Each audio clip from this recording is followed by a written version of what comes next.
saya tidak menipu maupun melakukan kesalahan jenayah sewaktu ditemu bual Al Jazeera berkaitan pendatang asing tanpa izin parti di Malaysia baru-baru ini, kata Mat Raihan Kabir yang ditahan Jabatan Imigresen Malaysia semalam.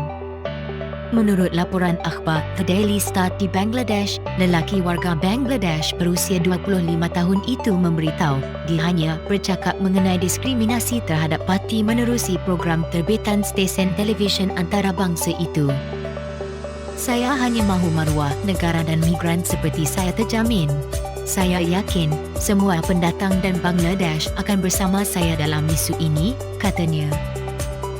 Semalam, Ketua Pengarah Imigresen, Datuk Hairul Zaimi Daud mengesahkan penahanan Mat Raihan yang diburu pihaknya sebelum ini bagi membantu siasatan mengikut Akta Imigresen 1959-63. Beliau turut mengesahkan bahawa Mat Raihan akan diusir keluar dan disenarai hitam daripada memasuki Malaysia untuk selama-lamanya.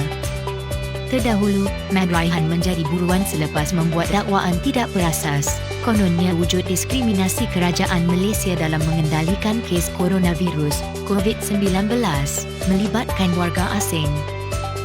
Dakwaan itu diterbitkan menerusi sebuah dokumentari oleh Al Jazeera pada 3 Julai lalu dan susulan itu, polis turut menyiasat mereka yang terlibat dalam penghasilan dan penyiaran dokumentari tersebut.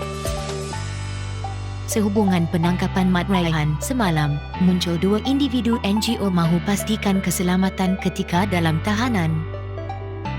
2 NGO hak asasi manusia sejak itu menegaskan agar Raihan diadili di mahkamah dan bukannya dideportasi secara sewenang-wenang sebelum dibuktikan bersalah.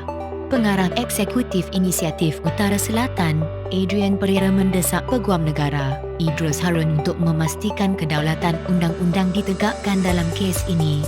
Peguam Negara harus memastikan peraturan undang-undang dan bukan peraturan menurut undang-undang bagaimana Jabatan Imigresen menuduh Raihan.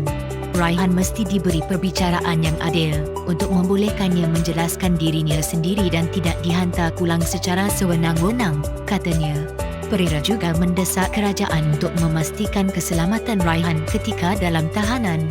Apa yang berlaku dalam tahanan adalah sesuatu yang dikhawatiri oleh banyak aktivis dan badan sivil. Setelah ditahan, kerajaan harus memastikan keselamatannya, tegasnya.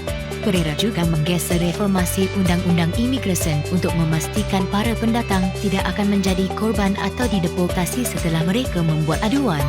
Peguam Charles Hector Fernandez dari NGO Malaysia Against Death Penalty and Torture, MATPET, juga bersetuju bahawa mahkamah harus memutuskan sama ada Raihan perlu dihantar pulang atau tidak.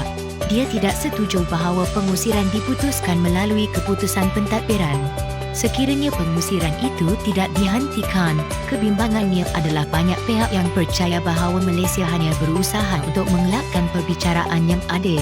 Sekiranya Malaysia benar-benar yakin bahawa dia melakukan jenayah, maka tuduh dan bicara di Mahkamah Malaysia sesuai dengan Undang-Undang Malaysia. Untuk menunjukkan bahawa Raihan bersalah hanya kerana dia muncul di dokumentari tersebut, mungkin tidak masuk akal, kata Fernandez dalam satu kenyataan.